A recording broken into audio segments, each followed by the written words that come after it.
Obrigado, Graciela. Boa tarde a todas e todos. Prazer poder participar aqui do evento. Acho que esses espaços são muito importantes, né, para o debate.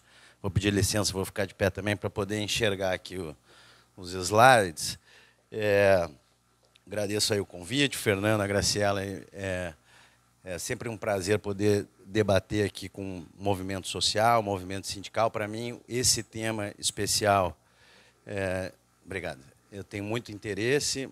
Já tive assim, a oportunidade, pela minha experiência profissional, de ter várias inserções com relação a empresas estatais. Eu fui empregado da Companhia Estadual de Energia Elétrica lá do Rio Grande do Sul, que foi privatizada recentemente. No DIEESE, eu tive a oportunidade de assessorar a Federação Nacional dos Sindicatos dos Eletricitários, então acompanhei bastante o processo da Eletrobras e de privatização de companhias estaduais de energia elétrica, né? Tentar procurar falar um pouquinho sobre isso. Meu tema de pesquisa também, como aluno na UF, é o tema das estatais. Como diretor do Ilumina, a gente também faz esse debate. O Ilumina é uma organização sem fins lucrativos, foi fundada na década de 90, na tentativa de processo de privatização da Eletrobras, por técnicos da Eletrobras, tem pesquisadores também da UFRJ, e hoje eu faço parte da direção do Ilumina. E, atualmente, eu estou como assessor na Enerpar, que é uma nova empresa estatal de energia, que foi criada em 2022, no âmbito da privatização da Eletrobras. Então, assim, são diferentes inserções que eu vou procurar trazer aqui. Minha apresentação, acho que ficou um pouco conceitual, acho que vai destoar um pouco, mas dialoga bastante, né? Então, eu estou aqui na condição de diretor de Ilumina. A empresa gentilmente me liberou para participar aqui, mas não estou representando, então, a posição da empresa. Me pediram para fazer essa observação. Acho que aqui. Bom, eu dividi a apresentação, acho que em 3, 4 tópicos. Então, como eu falei, ficou bem conceitual. No final, eu trago ali alguns desafios e oportunidades, né? Eu foquei bem no tema das estatais, que é o tema da mesa, né? Então, assim, primeiro, né, vamos dizer assim, as empresas estatais como instrumento de política para o desenvolvimento econômico, né? Então, a gente tem na economia um debate muito forte sobre industrialização e desenvolvimento econômico, né? E qual seria, então, esse papel das empresas como instrumento de política para o desenvolvimento econômico, né? Qual o diferencial das empresas estatais com relação a outros instrumentos do Estado? Papel direto nos setores econômicos, então as empresas estatais elas atuam e têm uma relação direta tanto na oferta quanto na demanda. Então, acho que esse é um ponto central, né? Teve muito ligado também às teorias do desenvolvimento. Elas complementam e subsidiam o setor privado, então podem atuar aí com parcerias e são relevantes para o planejamento setorial. Então, o histórico que a gente acompanha é muito esse, né? Aqui no Brasil, por exemplo, o papel que a Eletrobras e a Petrobras tiveram nos planos setoriais, principalmente no setor de energia, né? Então, esse é um tema fundamental. A gente observa, por exemplo, hoje, que a política energética nos países desenvolvidos está muito focada na questão da segurança energética e as empresas estatais têm tido um protagonismo, né? A gente teve a reestatização da EDF, que é a empresa francesa. O governo francês tinha 80% das ações, mas tinha dificuldade de executar investimentos de longo prazo, precisou comprar os outros 20%. Então, quer dizer, as empresas estatais hoje tendo um papel aí na política energética, principalmente nos países desenvolvidos, com foco na segurança energética, né? Eu acho que, para nós, para além da segurança energética, tem essa oportunidade da reindustrialização, ou da neoindustrialização, com foco, então, aí na indústria voltada para a transição energética. As empresas estatais adotam objetivos socioeconômicos, então, elas são também instrumentos de execução de políticas públicas, principalmente no setor de infraestrutura e gestão de recursos naturais. E aí a relevância do setor energético, né? E aí eu trouxe aqui uma passagem de um economista famoso, que é o Kaldor, né, estruturalista, que vai discutir, é um teórico dessa área da industrialização e do papel que o setor manufatureiro tem, ele afirma que nos países em desenvolvimento é o setor estatal, e a gente pode ler as empresas estatais, que melhor pode assumir critérios sobre o montante de tipo de investimento no longo prazo, levando em consideração esses efeitos, né, estáticos e dinâmicos que são resultantes da expansão da atividade industrial. Porque o setor privado não leva em consideração esses aspectos, né? Então, quer dizer, aí a questão do planejamento setorial e como que as empresas estatais podem, então, tomar decisões de investimento olhando esses efeitos na economia, né? O Gabriele falou de efeitos para trás, para frente, enfim. O Estado pode incentivar, mas a execução, basicamente, é feita pelas empresas estatais, né? E um outro aspecto que eu acho que é atual, que elas são importantes fontes geradoras de receita. Nesse contexto da austeridade fiscal, os governos têm muita dificuldade para fazer investimento público, porque é um gasto discricionário, né? Então, com o arcabouço fiscal e outros modelos aí que restringem os gastos, essas empresas têm condição de utilizar essa receita para fazer investimentos de longo prazo. Então, a gente tem a Petrobras, a Eletrobras, mas se a gente considerar, por exemplo, a receita que a Vale tem, né? E se essa receita fosse utilizada para fazer investimentos, então, várias empresas estatais têm sido utilizadas hoje como uma fonte geradora de receita para fazer investimento público que os governos não conseguem fazer por conta dessas restrições ao gasto público, né? Então, elas são importantes fontes geradoras de receita. Contexto da transição energética, e aí eu foquei mais aqui nas missões 5 e 6, né? E a 6 está associada, então, à questão da defesa, né? Soberania e defesa. Eu vou falar um pouquinho sobre isso. Mas, então, aqui só tentando conceituar também uma visão de transição energética. Passa pela transformação da estrutura do setor energético em relação à oferta e à demanda de energia, né? E trata, então, de uma reconfiguração do setor industrial em novos paradigmas, que são esses paradigmas que a gente está discutindo aqui.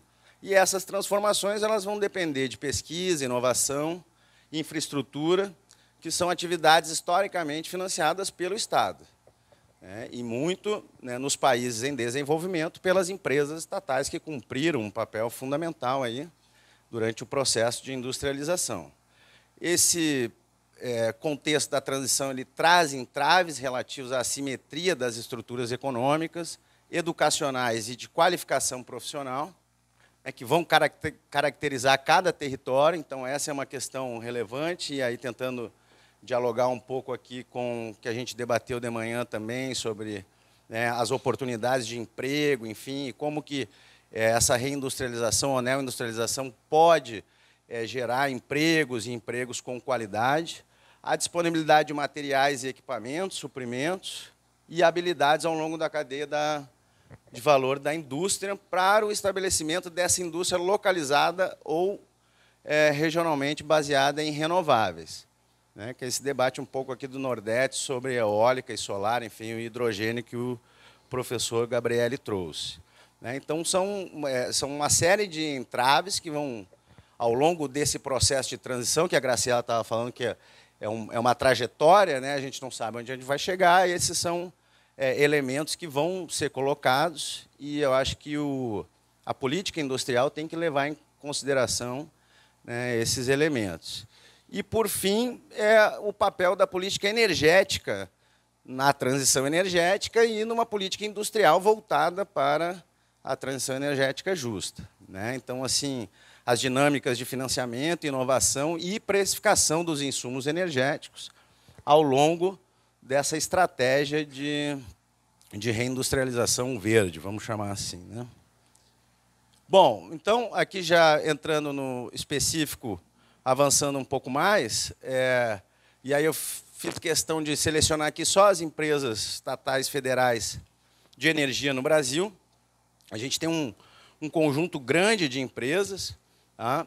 Então, Petrobras Holding, que vai atuar em vários segmentos, né? Refino, exploração, biocombustíveis e geração de energia elétrica também. A Petrobras é a maior geradora de energia elétrica Não, não é a maior pelos dados da ANEEL, os últimos dados, é a maior geradora de termoelétricas.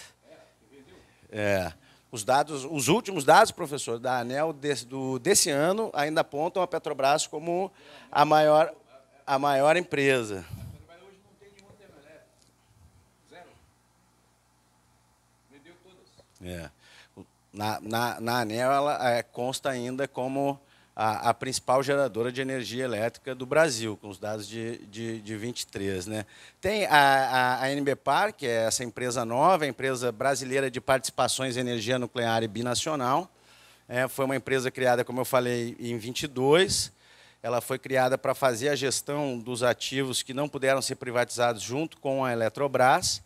Então, ali, a comercialização da energia de Itaipu, que é uma das maiores hidrelétricas do mundo, a Eletronuclear, que é a empresa responsável aí pelas usinas termonucleares no Brasil, e a INB, que era uma empresa dependente da União, Indústrias Nucleares Brasileiras, que tem o monopólio de exploração do urânio e da fabricação do combustível nuclear no Brasil. Né? Então, ela era uma empresa dependente, passou a ser uma empresa independente do orçamento da União e está dentro agora, então, desse conjunto da NBPar. Além dessas três empresas, né, a NBPar ela faz a gestão hoje dos programas de governo, Luz para Todos, que é uma referência internacional, e outros programas, o Procel, enfim, Proinfa. Tá?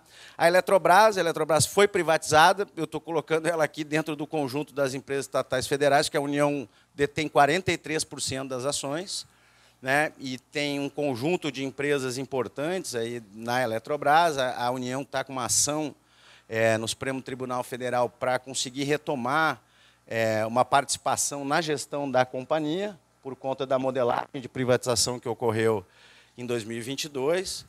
Então, a União é o acionista majoritário. Algumas organizações multilaterais aí consideram empresas que têm participação de 30%, 20% do capital estatal como sendo empresas estatais, porque os governos têm influência na gestão, então utilizam essas empresas para executar políticas públicas. Então, estou trazendo a Eletrobras aqui para a gente fazer o debate, porque há todo esse envolvimento aí, essa intenção do governo de retomar, pelo menos, uma influência na gestão da companhia. E a gente tem a Chesf, né, que é, vamos dizer assim, um patrimônio do Nordeste, tem um histórico, é a empresa mais antiga do grupo Eletrobras. A Chesf, se eu não me engano, é de 1947, né, foi criada em 1947. Furnas, Eletronorte, CGT Eletrosul, que são empresas de geração e transmissão de energia elétrica. Elas controlam grande parte dos reservatórios das hidrelétricas e também da rede de transmissão do Brasil, que vai conectar esse sistema interligado que o Gabriele falou, que é um diferencial do nosso sistema elétrico com relação a outros países, que procura sempre otimizar aí as fontes de energia com relação à produção e o consumo de energia no Brasil. E tem o CEPEL, que é o Centro de Pesquisas em Energia Elétrica, que é o maior centro de pesquisas da América Latina, trabalha com pesquisas na área de eficiência energética, de consumo industrial. O CEPEL, no âmbito da privatização da Eletrobras, ele ainda está sendo assistido, ainda tem um recurso ligado à Eletrobras, mas no futuro a modelagem de privatização prevê que ele vai ter que buscar recursos no mercado. Então, quer dizer, há um debate muito grande do CEPEL ser incorporado pelo governo, né, o governo assumir esse centro de pesquisa, é um centro de pesquisa antigo também, com um histórico muito importante na área de pesquisas em eficiência energética. E a empresa de pesquisa energética, que é uma empresa mais nova, criada em 2002, que tem, vamos dizer assim, um perfil, um objetivo de fazer o planejamento energético indicativo para o Brasil. Então, quer dizer, no passado, quem fazia esse planejamento eram as empresas públicas. Né? Com a privatização na década de 90 e mudança do mercado para um mercado mais mercantil na área de energia, essas empresas públicas pararam de fazer esse planejamento e, com a crise de 2001, com o racionamento, o governo Lula, já no seu primeiro mandato, criou a empresa de pesquisa energética para, então, voltar a cumprir esse papel de fazer o planejamento indicativo. Mas é um planejamento indicativo, não é ele auxilia nos leilões de geração e transmissão, mas ela não tem aquele perfil que eu trouxe no início, que é um perfil mais de organizar os investimentos em termos de para trás e para frente, né? Bom, então, oportunidades e desafios de se empregar as empresas estatais na política industrial orientada por missões. Primeiro é a questão do potencial de geração de emprego que o setor de renováveis tem, né, e que vai depender do apoio de um conjunto de políticas públicas direcionadas à organização do mercado de trabalho, proteção social, programas de diversidade e inclusão e programas de treinamento e reciclagem profissional. Então, quer dizer, há toda uma reorientação para o setor industrial e voltada à transição energética que precisa dessas políticas públicas, principalmente voltada para o mercado de trabalho, né? Então, uma oportunidade seria antecipar e financiar a reciclagem profissional através de gastos públicos como uma alavanca para incorporar a parcela da mão de obra do setor informal em setores mais modernos relacionados ao desenvolvimento econômico sustentável, né? Eu assessorei muito tempo os sindicatos eletricitários e um tema que a gente sempre debatia era a terceirização no setor elétrico. Então, e a gente sabe de todos os aspectos negativos que envolvem a terceirização do trabalho aqui no Brasil, questão da precarização, acidentes de trabalho, que o Gustavo Palmeira falou mais cedo, né? A gente tem uma dificuldade muito grande de fiscalizar as empresas que oferecem esse serviço, intermediam a mão de obra. Então, só para vocês terem uma ideia, eu tenho alguns estudos que trabalham sobre isso. As concessionárias de distribuição hoje de energia elétrica no Brasil, as maiores, como a Coelba, por exemplo, e outros, elas operam com 80% a 85% da força de trabalho terceirizada.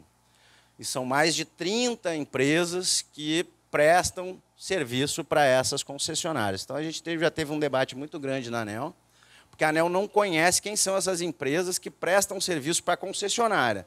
Então, é uma concessão de serviço público que quem está prestando o serviço são empresas que não são fiscalizadas, né? E aí, isso, e tem muitos casos de trabalhadores terceirizados, por exemplo, no Maranhão, né? A Semar é uma empresa privada do Grupo Equatorial, ela era campeã de casos com trabalhadores análogos à situação de escravidão, e na ANEEL ela estava no ranking de maior eficiência das distribuidoras, então o modelo regulatório premiava essa distribuidora, né? Premiava essa distribuidora que tinha aí esses aspectos bastante complicados. Então, por exemplo, a agência não conhece quem são essas empresas. Uma pauta que a gente já levou para lá é que a agência, pelo menos, fiscalize, tenha um banco, né, de informações sobre essas empresas que prestam serviço para as concessionárias. Então, um debate muito grande hoje sobre a qualidade do serviço das distribuidoras, que a gente acompanhou em São Paulo, né, e está muito relacionado também aos eventos climáticos, e as empresas não conseguem recuperar o fornecimento de energia num prazo razoável, é por conta dessa desarticulação da mão de obra, que é terceirizada e tem uma série de problemas. Tá? E o terceiro ponto que eu estou colocando aqui como uma oportunidade, né, dessa política industrial orientada por missões e que tem como eixo central a transição energética, seria adotar medidas redistributivas para corrigir reduções do poder de compra das populações mais vulneráveis. Né? Então, quer dizer, o desafio da crise climática ele permite que os governos possam ter uma ação mais proativa nesse sentido, que no passado isso seria visto até como uma política populista, enfim. Agora é uma questão urgente, né? E é uma questão que passa pelo Estado. Tá? Então, essas populações vulneráveis as populações são mais afetadas pelo aumento dos preços dos insumos energéticos, né? Além de serem as mais afetadas também pelos eventos climáticos. Então, as populações mais vulneráveis são as que mais sofrem nas duas pontas dos elementos aí da transição energética. E aí, complementando aqui, mais 3 pontos de oportunidades. Eu acredito que elaborar um plano de investimento integrado, né, tendo como eixo central a transição energética, isso falando das empresas estatais, né, eu estou focando aqui no caso das empresas estatais, transversalmente com outros setores que podem incluir estatais e estaduais, por exemplo. Né? E aí a gente tem um debate que foi levantado também pela parte da manhã, da questão regional, e de como é que governadores, enfim, prefeitos estão envolvidos nesse debate da reindustrialização e da transição energética. Então, para lembrar que a gente tem um conjunto grande de renovação de distribuidoras, de concessão de distribuidoras que estão com a concessão vencendo agora, e uma delas é a Coelba, aqui no estado da Bahia, né? E existe um debate muito fraco com relação a isso, né? Então, a concessão de distribuição de eletricidade é uma concessão federal, mas, no passado, quem assumia esse serviço eram as empresas estaduais, né? Então, assim, uma forma de retomar esse debate sobre essas concessões seria envolver os estados, os governadores, nesse debate, né? Então, assim, será que o estado da Bahia teria intenção de retomar a prestação desse serviço da Coelba, né? Qual a energia que seria despendida para... porque saiu uma notícia hoje, inclusive, que parece que o secretário de Minas e Energia anunciou que nem todas as distribuidoras vão ser renovadas, né? Então, é um conjunto grande de distribuidoras, são as distribuidoras que foram privatizadas na década de 90, as primeiras distribuidoras que foram privatizadas. Então, a gente tem aí 30 anos, né, de serviços, e tem uma discussão muito profunda com relação a isso. O Gabriel estava falando da política energética, que tem um conjunto aí de instrumentos que estão construindo.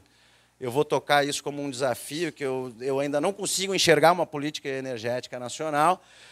O governo federal lançou uma medida, né, provisória, semana retrasada, para reduzir tarifas de energia elétrica. Eu acho que esse é um exemplo de que não há uma política energética. A gente tem uma das tarifas de energia elétrica mais caras do mundo, né? Então, quer dizer, existem aí várias frentes, mas existe conflito entre os agentes que operam no setor de energia. A gente tem distribuidoras, geradoras, transmissoras, comercializadores de energia. Um dos instrumentos na nova política energética é a migração de todos os consumidores para o mercado livre de energia, que é um outro debate muito complexo, né, que eu acho que o Gabriel esqueceu de falar desse rol aí que está sendo discutido sobre política energética no Brasil. Mas eu vou me voltar, que senão eu vou me perder na apresentação. Então, eu acho que esse é menos um desafio, mais uma oportunidade, de novo, né, trazendo o papel do Estado nesse contexto de fazer esse plano de investimento integrado e mobilizar recursos estatais, fortalecendo a sinergia entre as empresas estatais.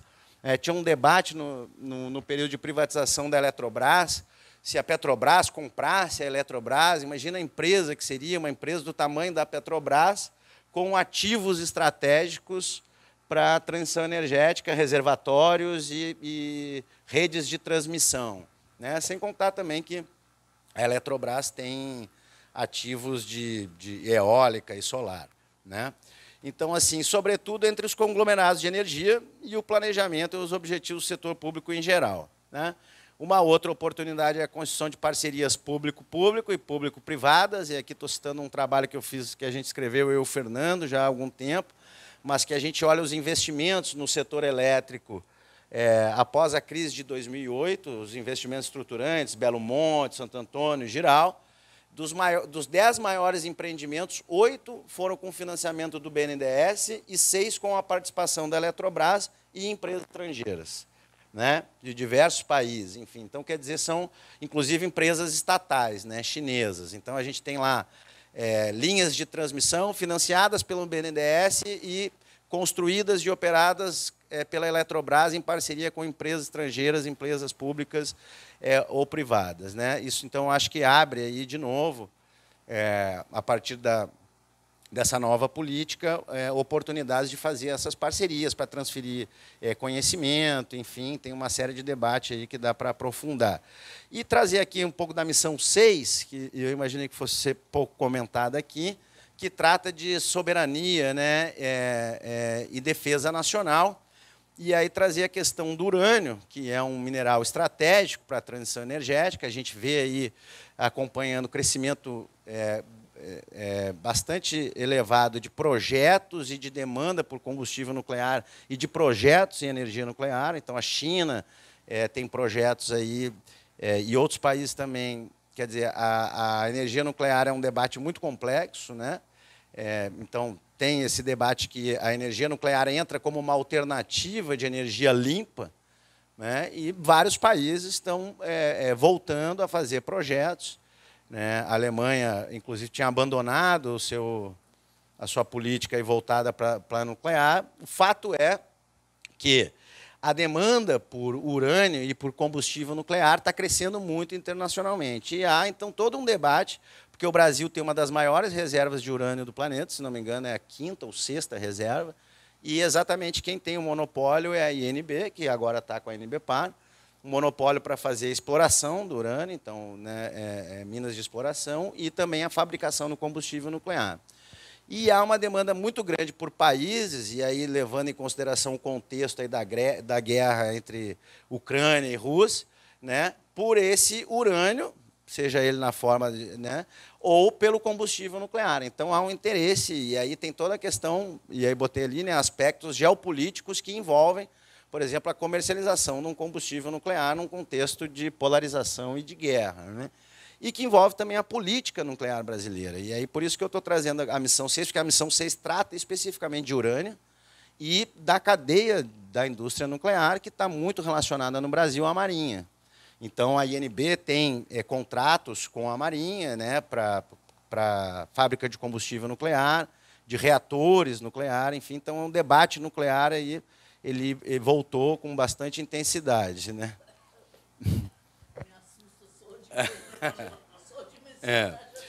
Sim, e aí tem a questão da terceira usina nuclear brasileira, né, que a gente está em construção, né, uma obra que começou na década de 80, ficou muito tempo travada, e agora tem um debate muito forte de novo sobre se vai concluir ou não Angra 3. Né, então, que seria aí a terceira usina nuclear brasileira. A gente já teve um montante de recurso bastante elevado, né, que está afundado lá, e o debate hoje é se continua ou não. Tem uma série de discussões, o TCU avaliou o custo da usina e a tarifa da usina, comparando, por exemplo, com eólica e solar. O Gabriel estava falando que está baixando os preços, né? Os valores são assim bastante diferentes, né? Mas tem essa visão de defesa nacional e de todo o conteúdo tecnológico que envolve, né, a política nuclear brasileira, inclusive aí relacionada à questão de defesa e da Marinha. Então, é um aspecto que transcende só a usina em si, né? Trabalhar com a questão da tecnologia nuclear. E hoje se debate muito também os pequenos reatores nucleares, enfim, aqui é bastante rico para o debate, né? Vários países trabalham com energia nuclear, é uma tecnologia bem avançada. E o ministro soltou uma fala esses dias, o ministro de Minas e Energia, que estava considerando botar esses pequenos reatores nucleares para abastecer a Amazônia de energia, né? Então, assim, qual política energética, né? Vamos lá, aqui nos desafios, né? Então, imagina pequeno reator nuclear na Amazônia, né? Essa foi uma fala do ministro de Minas e Energia, né? Então, assim, é uma coisa... Falou no jornal, soltou. Eu posso depois recuperar, Graciela.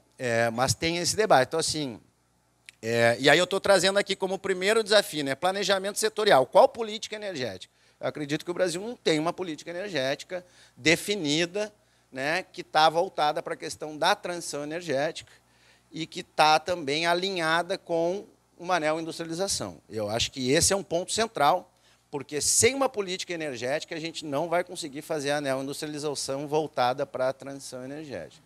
Né? E aqui trazendo, como eu já comentei, que a gente tem uma das tarifas de energia elétrica mais caras do mundo, quando a gente olha pela metodologia da paridade de poder de compra, né? Quando a gente avalia então os custos dos países para avaliar o custo da energia elétrica, o Brasil está em 4º ou 5º lugar, isso considerando os países que tiveram crise com a guerra da Ucrânia na Europa, né? Então, realmente, para a gente avançar numa política energética, a gente precisaria ter uma tarifa de energia elétrica bem mais módica, né? Então, isso afeta e vai cada vez afetar mais. Então, a gente tem excesso de renováveis na rede, gerando apagões, né, racionamento, uma das tarifas de energia elétrica mais caras do mundo, população se endividando para poder pagar a conta de luz, as empresas, lucros extraordinários, né, grande parte com acionistas que são fundos de investimento, o Adhemar comentou de manhã. Então, eu acredito que não há uma política energética definida no Brasil e, para fazer uma neoindustrialização, precisa desse eixo. Como eu falei, nos países desenvolvidos, a política energética ela tem sido esse eixo central para poder atuar, porque, para eles, né, a segurança energética é principal. Então, precisa da política energética. E as estatais entram para suprir, né, qualquer incerteza com relação ao abastecimento de energia no país. Nosso caso já é diferente, né? Então, esse seria o primeiro desafio, definir uma política energética e que tivesse aí uma tarifa adequada para a população como um todo. Conciliar os planos de negócio das empresas com uma política macroeconômica pró-desenvolvimento, né? Ou seja, então, ampliar o espaço de ação da política macroeconômica sem espaço de atuação da política macroeconômica, política fiscal, política monetária, política cambial. Eu acredito que a neoindustrialização não vai ter sucesso, né? Então, assim, isso está bem claro na literatura econômica, que o sucesso de estratégias de industrialização passa por políticas macroeconômicas, ou, como a gente fala na economia, de regimes macroeconômicos, que possibilitem que essas políticas tenham sucesso, né? Então, taxa de juros mais baixas, gastos públicos onde é necessário, enfim, uma série de elementos, né? Qual o desenho de estrutura, e aqui trazendo um pouco da professora Mazzucato, que é, vamos dizer assim, uma das idealizadoras, né, dessa ideia aí de política por missões, qual o desenho de estrutura e governança para apoiar a implementação das prioridades de política ou das missões, né? Qual seria o alinhamento estratégico do setor estatal, e aí pensando aí esse grupo de empresas que eu apresentei ali. A gente tem centro de pesquisa, tem geração, transmissão, tem nuclear, tem petróleo e gás, biocombustíveis, ou seja, os instrumentos estão aí. Como articular esses instrumentos para poder contribuir na política orientada por missões, né? Uma outra ideia também da professora Carmen e de outras autoras, que é um artigo recente, Convenção de Desenvolvimento Sustentável, né? Como criar esse ambiente de negócios voltado para o investimento em sustentabilidade ambiental e com justiça social, ou seja, ir para além da política industrial e criar uma agenda nacional, né? E aí, de novo, incluindo uma forma de gestão da política macroeconômica que busque favorecer os instrumentos da política industrial. O desafio da financiarização, que também foi comentado aqui pela parte da manhã, né, que é a reorientação, acho que o Gabriel também comentou um pouco disso, né, a reorientação em torno da estratégia de maximização do valor para os acionistas, as empresas estatais com capital negociado em bolsa. Então, há uma dificuldade muito grande, né, de fazer com que essas empresas se voltem para a execução de políticas públicas. Então, esse é um desafio. Comentei a EDF com 80% do capital estatal, né, mas 20% do capital em acionistas privados, o governo não conseguia impor uma estratégia de investimentos de longo prazo. O governo precisou nacionalizar a empresa, né? Então, quer dizer, às vezes, nem com 80% do capital os governos conseguem exercer a sua capacidade de influência na gestão por conta dessa estrutura de governança do mercado de capitais. Então, o desafio principal seria elevar a capacidade de execução de investimentos voltados para o bem-estar da sociedade. Aí eu vou trazer um gráfico aqui que finaliza a minha apresentação, onde a gente faz uma análise aí da execução dos investimentos das empresas estatais desde 2000 até 2023. 2023, o ano passado, o primeiro ano do governo Lula III, foi o terceiro pior resultado em termos de execução do orçamento de investimento das empresas estatais. Isso muito por conta também da saída da Eletrobras do orçamento de investimento das empresas estatais, que a Eletrobras agora não é considerada mais uma empresa estatal, mas por conta aí do baixo volume de investimento mesmo, principalmente perto dos outros anos. E, aqui, por último, recuperar a capacidade do governo, né, de influenciar na gestão da Eletrobras e da Petrobras também. A gente acompanhou todo o debate aí em torno dos dividendos extraordinários da Petrobras, enfim. E o volume de investimento da Petrobras, se eu não me engano, foi a execução orçamentária. Esse gráfico aqui pega todas as empresas estatais, foi nessa média ali. A Petrobras executou em torno de 45% do seu orçamento de investimento em 2023. distribuiu dividendos extraordinários, lucro recorde em 22 e 23 e a execução do investimento muito baixa, né? Então, só para vocês acompanharem, a gente tem ali a coluna laranja, é o investimento realizado das empresas estatais, tá? Em bilhões de reais, são bilhões correntes, não foi atualizado, né? Se a gente fosse corrigir, ia ter uma diferenciação bem maior. A coluna cinza é o orçamento aprovado, tá? E a linha é o percentual de execução. Então, vocês vejam que a gente está num percentual de execução muito baixo do orçamento de investimento das empresas estatais, né? Enquanto que no início dos anos 2000 o percentual de execução era alto, mas o volume de investimentos era baixo, a gente tem ali o auge dos investimentos da Petrobras, Eletrobras e outras empresas estatais, que vai de 2008 até 2013. O percentual de execução ali em 2013, 2012, chegou a mais de 90% do orçamento de investimento, né? E com um montante aí em quase mais de 100 bilhões de reais. Depois a gente tem uma queda, né? Bastante acentuada do orçamento de investimento e do realizado. E no período mais recente, o que a gente tem? A gente tem uma expectativa de investimento muito elevada. Então, vocês vejam lá que o orçamento de investimento para 2023 era acima de 140 bilhões e não conseguiu, as empresas estatais não investiram 80 bilhões desses 140 bilhões. Ou seja, há uma dificuldade dessas empresas em executarem os investimentos e eu acho que esse é um desafio de curto prazo, as empresas estatais voltarem a investir para poder gerar um dinamismo na economia e avançar com as políticas aí, industrial e outras políticas de transição energética. Bom, era isso, pessoal. Obrigado.